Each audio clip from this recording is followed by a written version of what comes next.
Senator Rand Paul, Republican from Kentucky, presidential candidate. I want to begin with your book, Taking a Stand, because you say, and this really gets to the essence of the thesis of your book, you said that we need to reduce areas of government that are beyond the scope of what was intended by the Constitution. So specifically, what needs to be cut? The shorter list would be what doesn't need to be cut. The Constitution was pretty specific. In the 10th Amendment it says those powers delegated are for the federal government, those not are left to the states and people. So you have Article 1, Section 8 of the Constitution, and it lists about, depends on how you count them, 17 to 19 functions.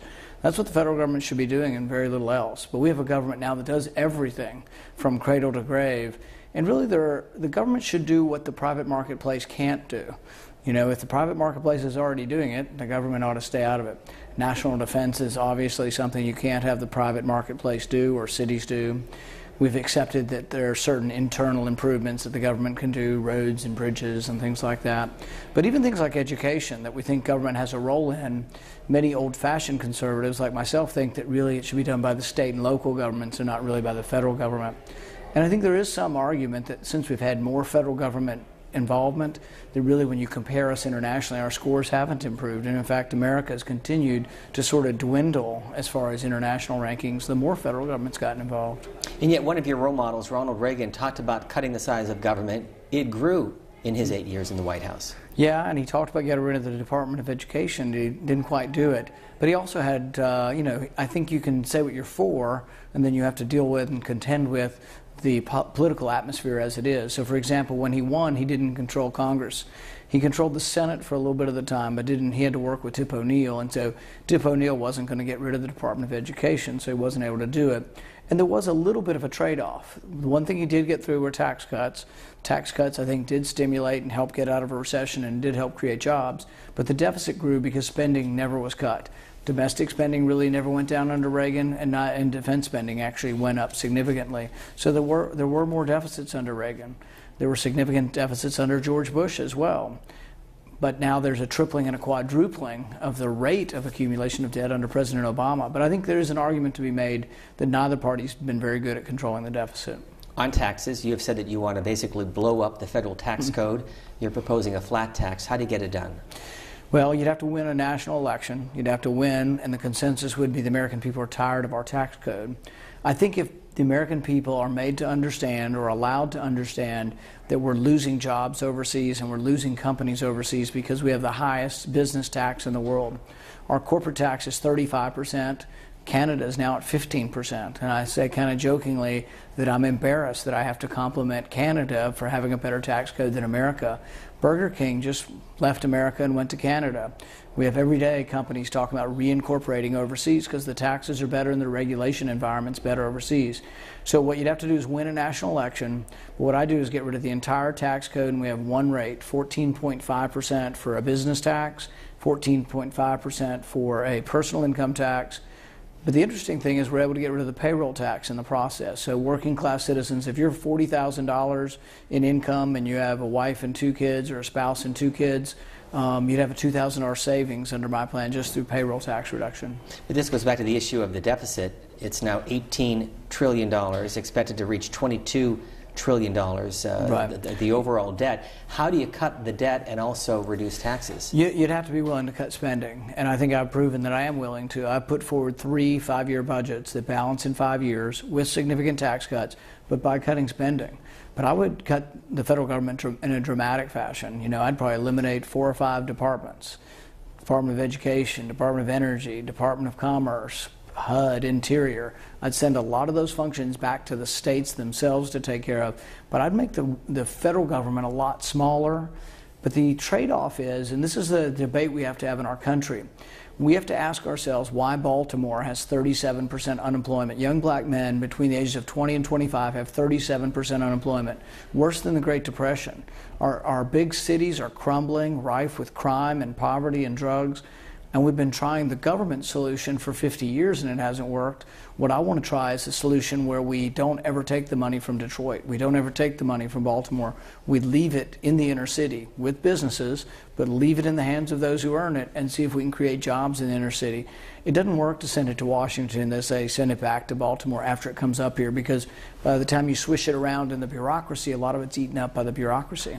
In another part of the book, Taking a Stand, you talk about Republicans and Democrats, and you say that many Americans are looking for a combination of the two. Is that what you're basing your candidacy on, the premise that the American people are ideologically changing?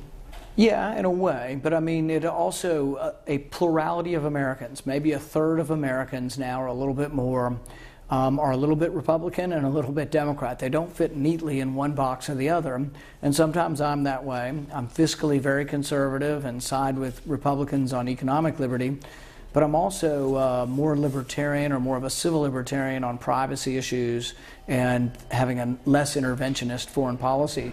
So I have allies such as Ron Wyden on privacy, a progressive Democrat. I have allies such as Cory Booker on criminal justice.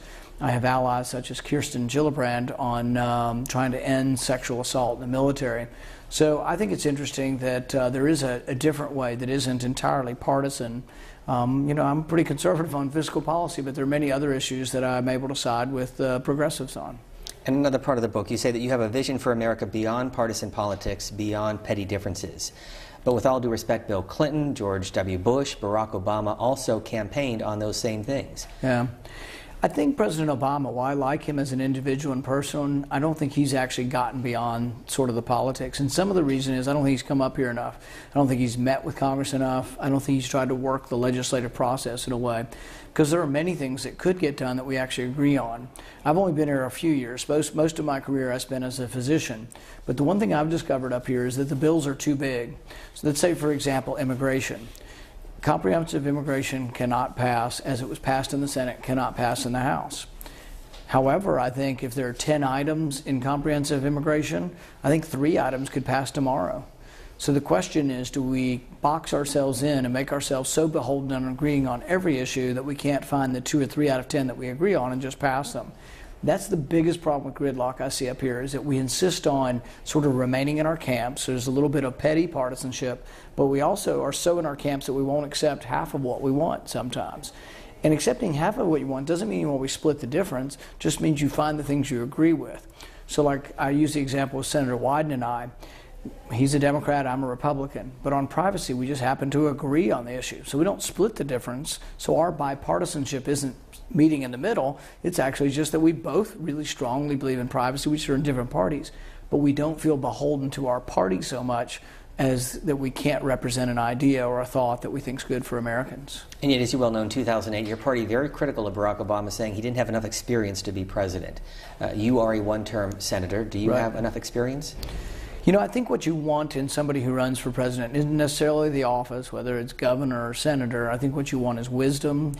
You want someone who's going to be commander-in-chief, who treats it as a solemn task, someone who is going to be in charge of the nuclear weapons, who's not rash or not reckless. So I think there are a lot of things that you want as far as who you want to be making these important and momentous decisions. But I think whether they've been a senator or not, or whether exactly what their background is, I think it's more the wisdom you're looking for than the exact job that they've held. I want to read a quote to you. We are fast approaching the stage of the ultimate inversion. The stage where the government is free to do anything it pleases, while the citizens may act only with permission. That's from Ayn Rand. It could apply to today's time. You know, we've gotten such a big brother government that everywhere you look, the government's involved in our activities, whether it's your economic affairs or now your personal affairs, your phone numbers, your emails, your text messages. And what makes it even worse is they're not completely forthright or honest about whether they're doing it or not. I mean, that's one of the most disturbing developments since the revelations that they're looking at our phone records, was that the head of the intelligence agency said that they weren't doing this. The government wasn't collecting your phone records in bulk. And it was an out-and-out lie, and somehow we just tolerate it, and he still works. He's still at the head of the intelligence agencies, even though he told us an out-and-out lie. He perjured himself in front of Congress, and he's still in charge. That scares me, because there's also executive orders that have been issued that I believe, and I don't know this for a fact, but I believe have to do with your text messages as well as your emails. And emails, they said they're not reading content. However, after 6 months, the content of your email is not protected either. So any email that's on your computer that's over 6 months old, or anywhere that's over 6 months old, is not protected even by content. They also don't consider the subject heading to be content. Well, there's a lot that could be in your subject heading. They also don't consider the website that you search in Google to be content. So think about it. You know, if you Google AIDS, or you Google civil rights, or you Google something like that, that to me is a pretty personal thing, and that also indicates an issue or that you're interested in. So I think that really is something that ought to be protected by your own privacy and by your right to privacy.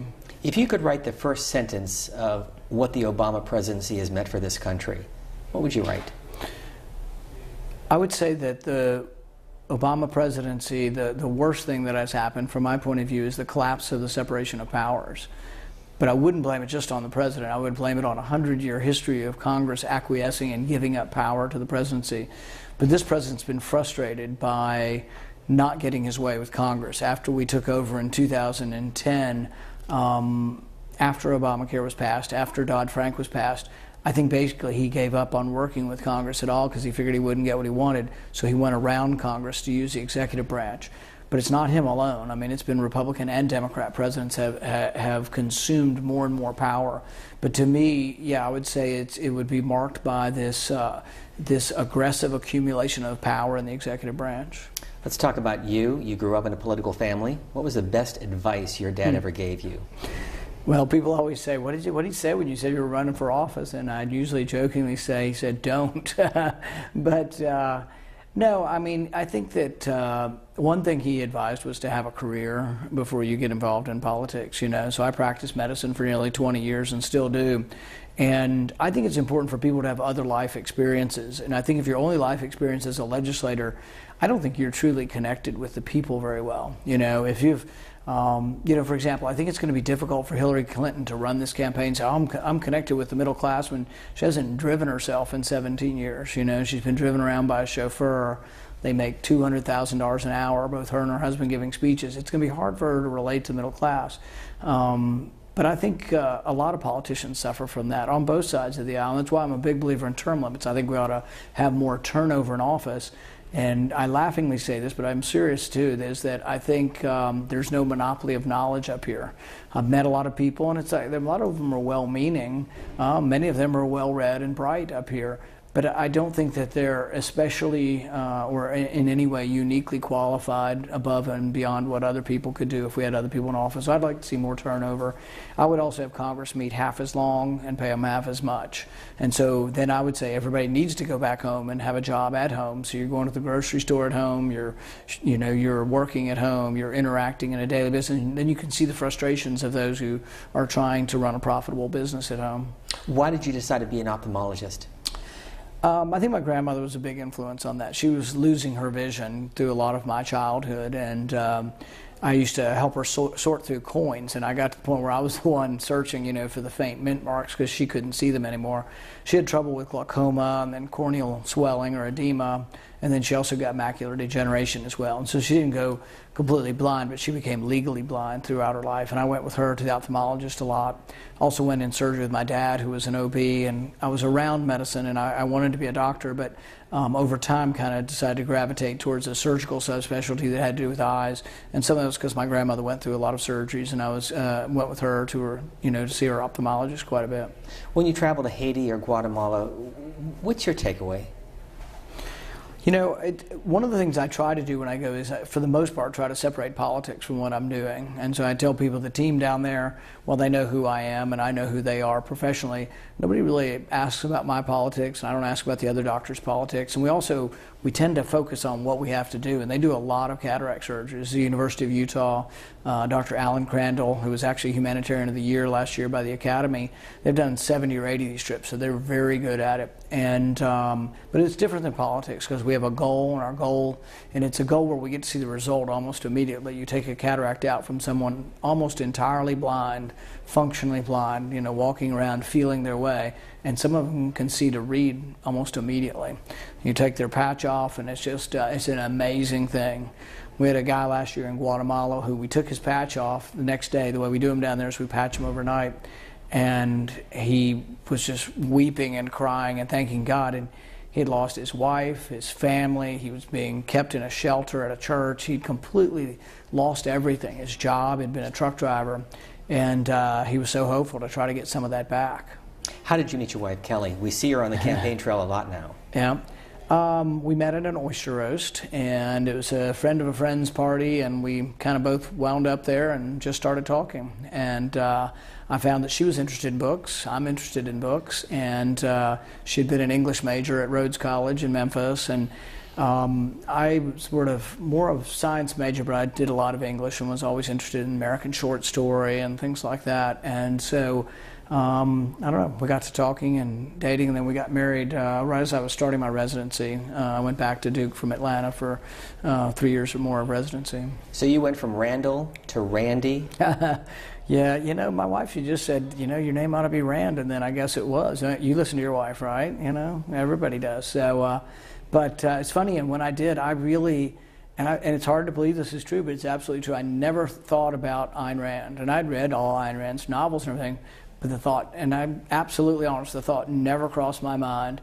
And I wasn't involved in politics, but then a couple years after that, I was starting a taxpayer group, and I don't know why it hadn't crossed my mind that people would ask me, but the first question out of the reporter's mouth at the Durham Sun was, oh, were you named after Ayn Rand? And now still a lot of people circulate that, but it was really just a shortening of my name and never intended to have any connection with Ayn Rand. The story goes that you cut your hair the night before your wedding? Or the day before? Probably. And then my wife will complain that, you know, there's a problem with my hair, of course, you know. So there's still a little bit of a running battle. She wants me, and it's not that I'm that cheap, although I am frugal. It's mainly just time. How do you cut your own hair? You know, the thing is it's sort of an organized chaos anyway, so you can't really tell, you know, I think most of the time, I hope. 3 children. Mm-hmm. What do they think of your candidacy? You know, they're all involved in their own lives, and they come to things, and they like, I think, going to the big speeches. One of my favorite memories was when I won the general election. We had a big, huge sign behind the stage, and when I came on stage, we had my 2 younger ones playing AC/DC's TNT, and they had a soundtrack behind them, but they both played guitar, so they both had electric guitars playing AC/DC's TNT.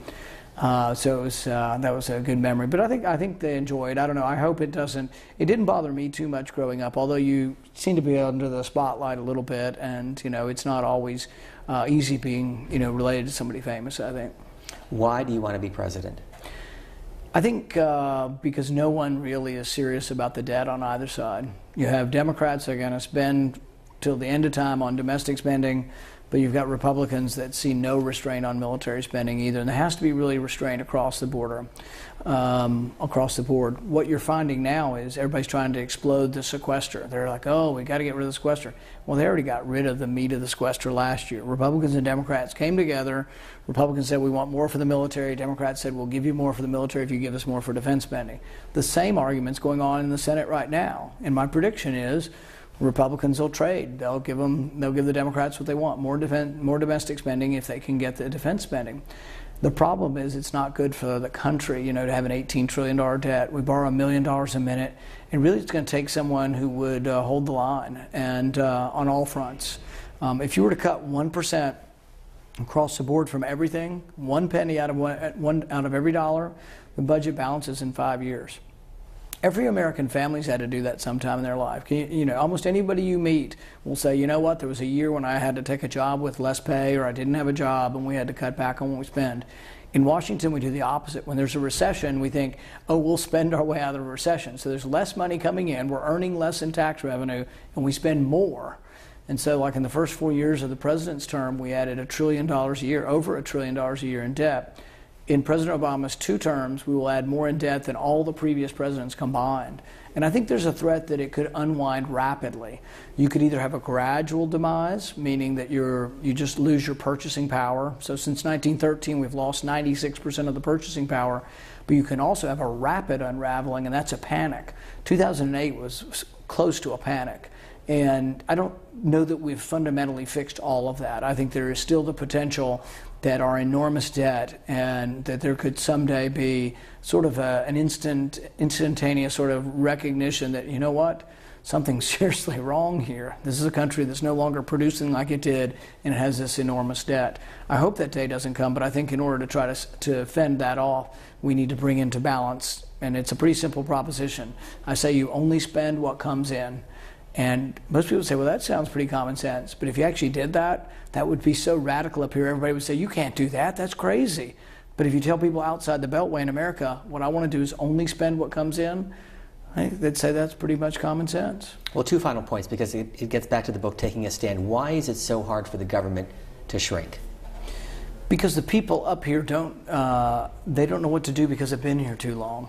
And, you know, when I came up here and I offered some spending cuts, I went back home and they said, well, that's good, but that's not enough to balance the budget. You're not even balancing the budget, because I was going to cut $500 billion. Up here, everybody thought it was too much. So it's mindset.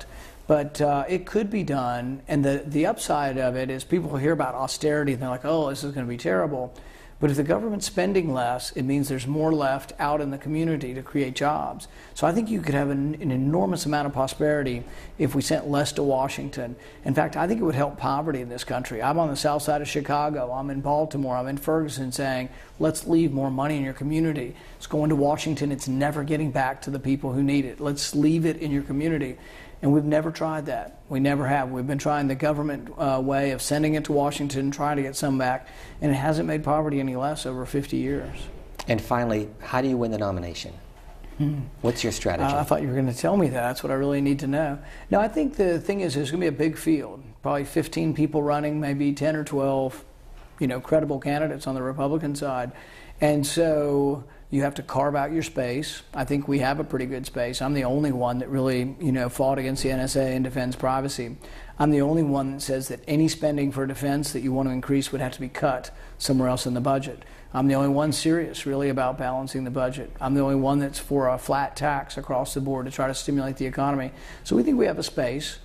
I think that I'm also the only one who thinks that intervening overseas is not always the answer, that we need to look before we leap, that we need to first do no harm in our foreign policy. And there's going to be many others on the stage, and I'm guessing we will hear from them, who want to be involved all the time. And I think that's led to a lot of problems for us in the Middle East and hasn't really made things more stable or less chaotic. Do you enjoy campaigning? Sometimes. I don't like being in airports. I don't like the long hours on the plane. I don't like, not being able to get out in the sun and exercise and that kind of thing.